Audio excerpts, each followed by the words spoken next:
శవ రాజకీయాలు చేసే దుర్మార్గుడు నువ్వు. నీకు చేతనైతే ఎవరిని చంపకుండా పింఛన్లయ్యి, నీకు చేత కాకపోతే నువ్వు దిగిపో. ఒక్క నిమిషంలో 1 గంటలో ఎందుకు డిస్ట్రిబ్యూట్ కావో ఇంటి దగ్గర నేనే చూస్తా. సవాలు విసురుతున్నా జగన్మోహన్ రెడ్డికి. సిద్ధమాని మేము అతను అడుగుతున్నా.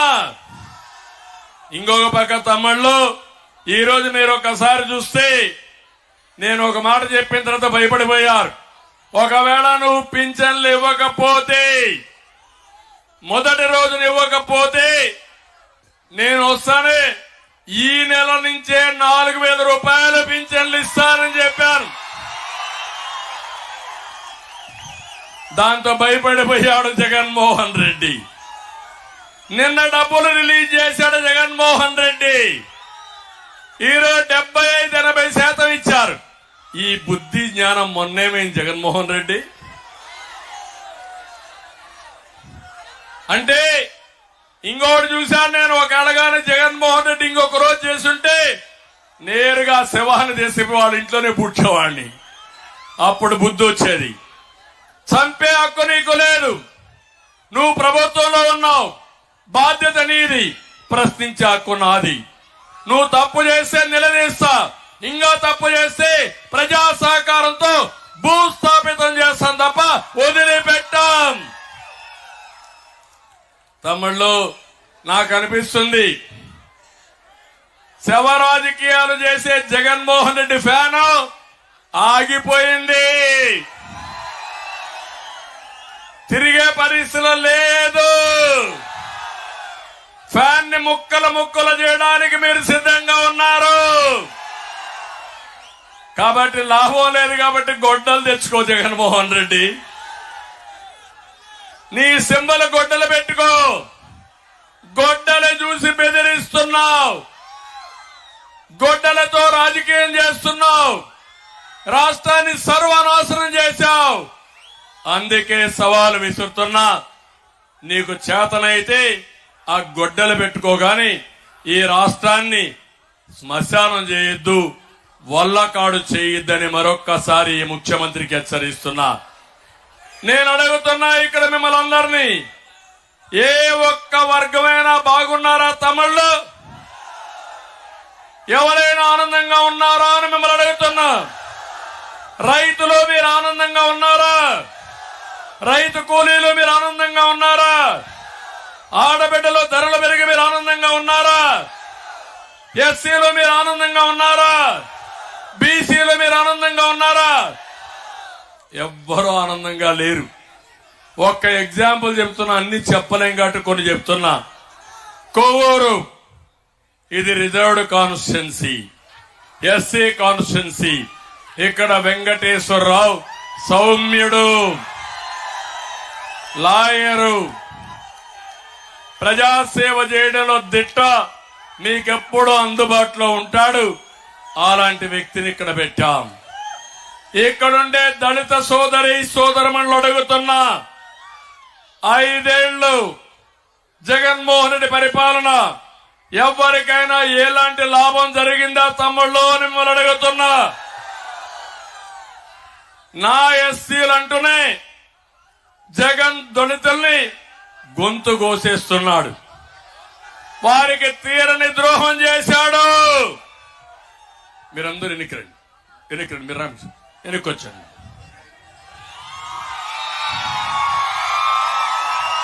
కొంచెం దిగండి రామకృష్ణ, కొంచెం దిగండి. దళితుల్ని నేను ముఖ్యమంత్రిగా ఉన్నప్పుడు సబ్ ప్లాన్ తీసుకొచ్చాం. దళితులందరూ ఇంట్లో ఆలోచించుకోవాలి. జనాభా దామాషా ప్రకారం సబ్ ప్లాన్ పెట్టి నిధులు కేటాయించాం. 27 సంక్షేమ పథకాలకు శ్రీకారం చుట్టాం. మొత్తం 28,000 కోట్ల రూపాయలు డబ్బులు 5 ఏళ్లలో కేటాయించి వాళ్ళ అభివృద్ధి కోసం ఖర్చు పెట్టాం.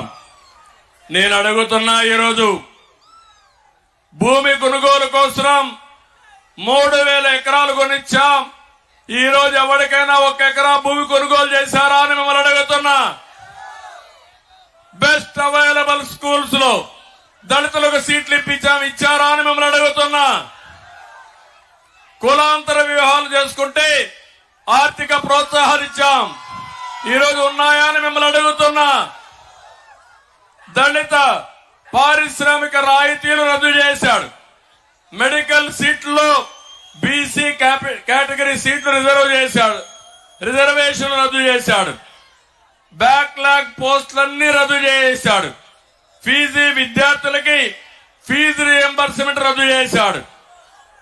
కేంద్ర సబ్సిడీలన్నీ రద్దు అయిపోయినాయి.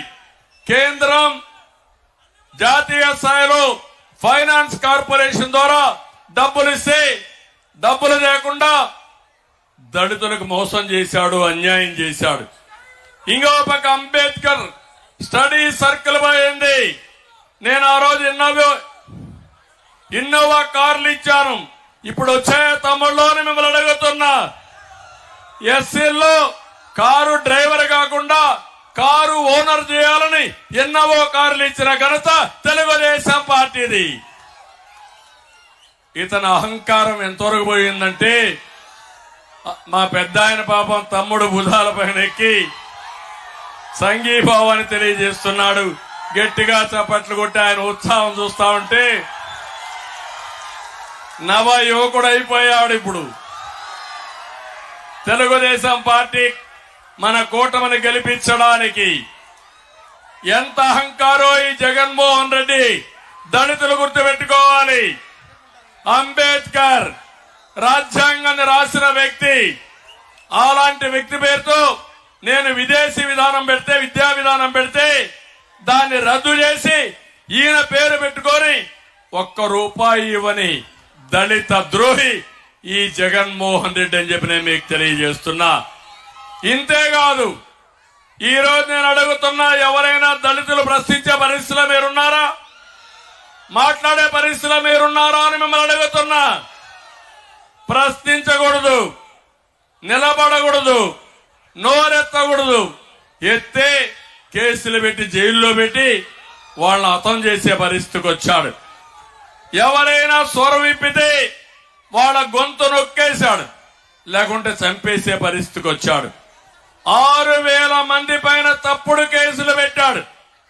188 మంది దళితులు చంపేశాడు.